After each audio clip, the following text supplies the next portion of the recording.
The market of Larnwick shimmered beneath a pale winter sun, its cobblestones slick with melting frost and the hum of trade filling every corner.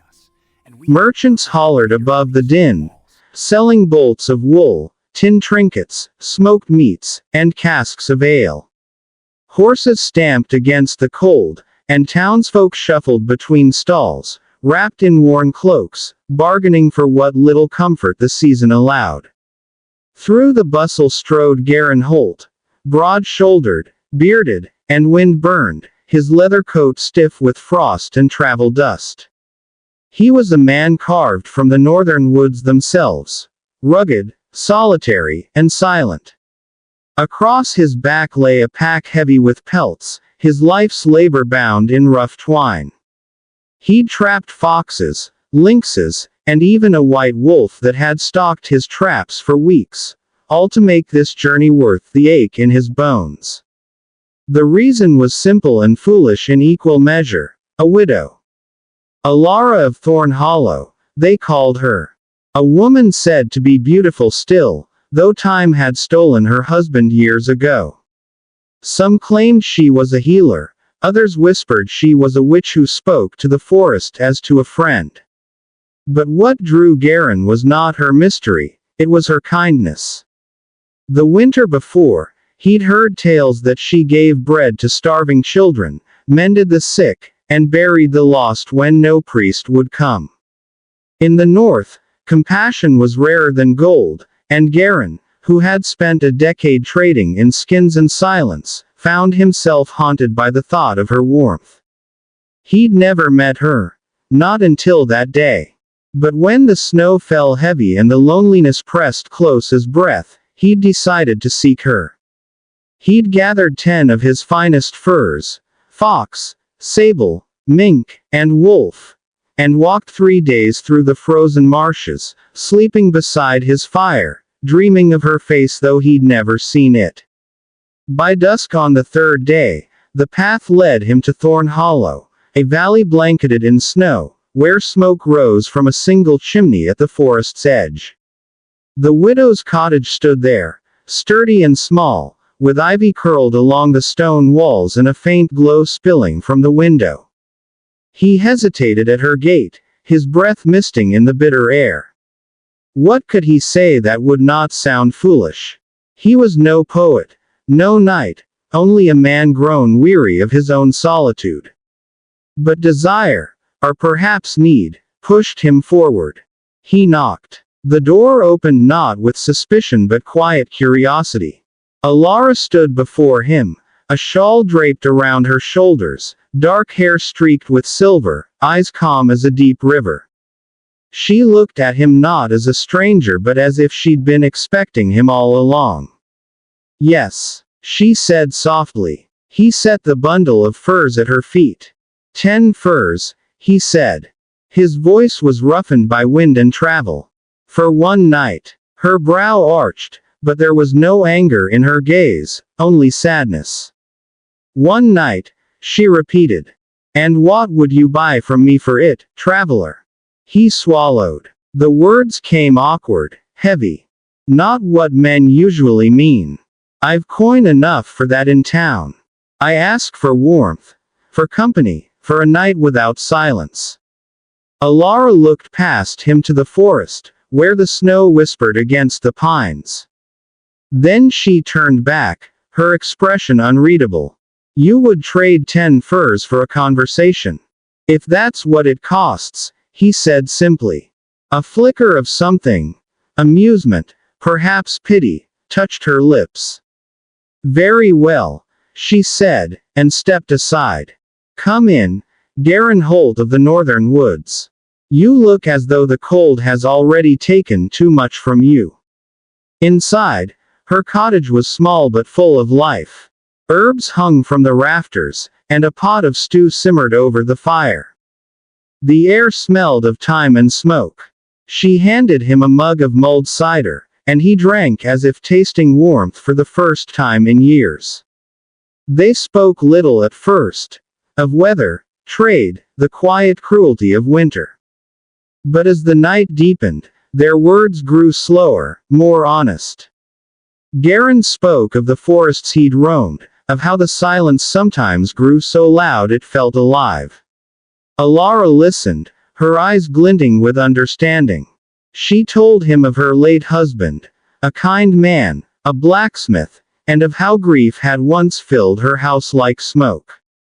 The fire burned low, painting their faces in amber light.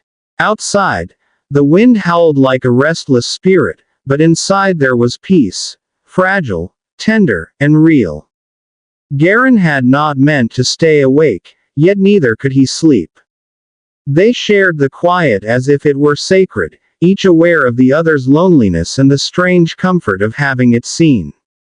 When his eyes finally grew heavy, Alara rose, drew a blanket over him, and said, "Sleep, traveler. Morning will come soon enough." Her voice was soft, like the rustle of leaves. And for the first time in many winters, Garran Holt slept without dreaming of snow when dawn crept over Thorn Hollow. It came gently, pale light slipping through frost-fogged windows, the hush of snow-muted woods, and the crackle of dying embers in the hearth.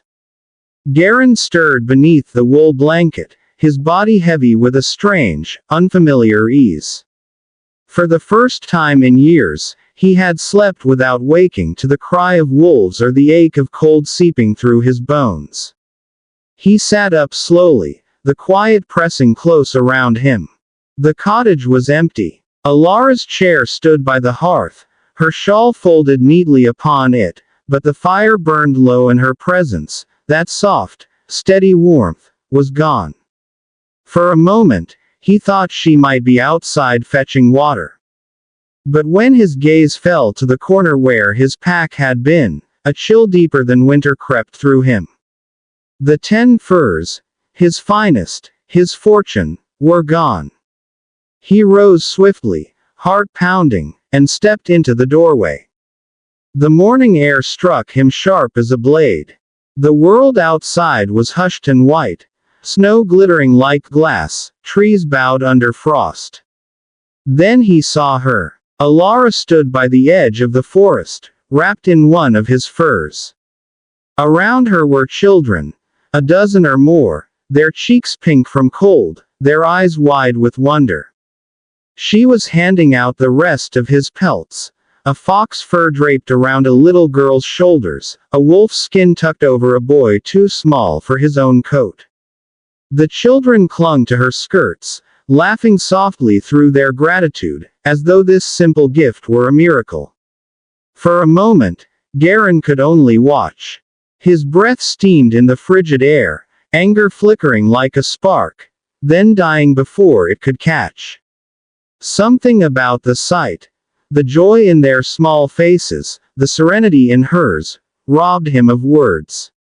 He trudged through the snow toward her. The children scattered at his approach, though none ran far. They lingered near, curious. Alara turned, the pale light washing over her face, and offered him that same calm smile he had seen the night before. "You gave them away," he said quietly. It wasn't an accusation, though the ache in his chest made it sound like one. "I did," she answered, voice gentle as falling snow. "They needed them more than you do. They were worth a season's trade," he said. "Those furs could have kept me through winter." She nodded, her gaze unwavering. "And yet, you slept in warmth last night." They had not for weeks. He wanted to argue, to tell her how many miles he had walked, how many traps he had set, how much blood and frostbite and hunger those pelts had cost him. But the words felt hollow before they even left his lips. He looked at the children again, ragged, barefoot, but smiling now beneath the layers of fur. One of the smallest, a girl no older than 6, ran up to him and whispered, "Thank you, sir." Her voice trembled with awe, her fingers clutching the edge of the fox pelt he had trapped himself under a blood-red moon. Garran's throat tightened. He could not speak. Alara stepped closer, her hand light on his arm. "You offered 10 furs for one night," she said softly. You thought you were buying warmth.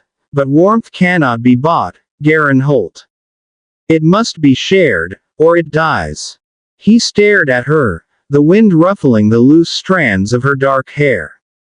And what did you give me, then? Her smile deepened, not of triumph but of truth. Something money can't buy, the peace of a heart unburdened. You carried loneliness heavier than those pelts. I could not let you leave with it. The words sank into him like thawing snow, slow, quiet, inevitable. He looked down at his hands, calloused, rough, made for survival, not gentleness. For years he had traded everything for the comfort of coin, and it had left him empty. Yet here, among strangers with nothing, he felt full for the first time in memory. When he finally spoke, his voice was low. You've taken what I had, and left me richer. Alara's eyes softened. Then my bargain was fair. They stood in silence for a long while, watching the children run laughing through the snow, their breath rising like smoke into the pale morning. The forest whispered beyond them, alive again, its stillness no longer heavy but kind. At last, Garran pulled his cloak tight and lifted his pack, now light as air. I'll be on my way, he said. Alara inclined her head. And you'll be welcome if you ever return, though next time, bring no payment. He smiled faintly. I think I understand that now. As he turned down the snowy path, the light grew brighter, spilling gold through the trees. Each step crunched soft beneath his boots, and the cold no longer bit so deep. The silence, the one he had always dreaded, now seemed gentle, almost companionable. He left Thorn Hollow with empty hands, but the warmth she'd kindled followed him like a quiet fire, steady and unseen. Somewhere behind him, laughter rang through the woods, children's voices, bright as bells, and Garran Holt smiled into the wind, knowing he'd traded wisely after all.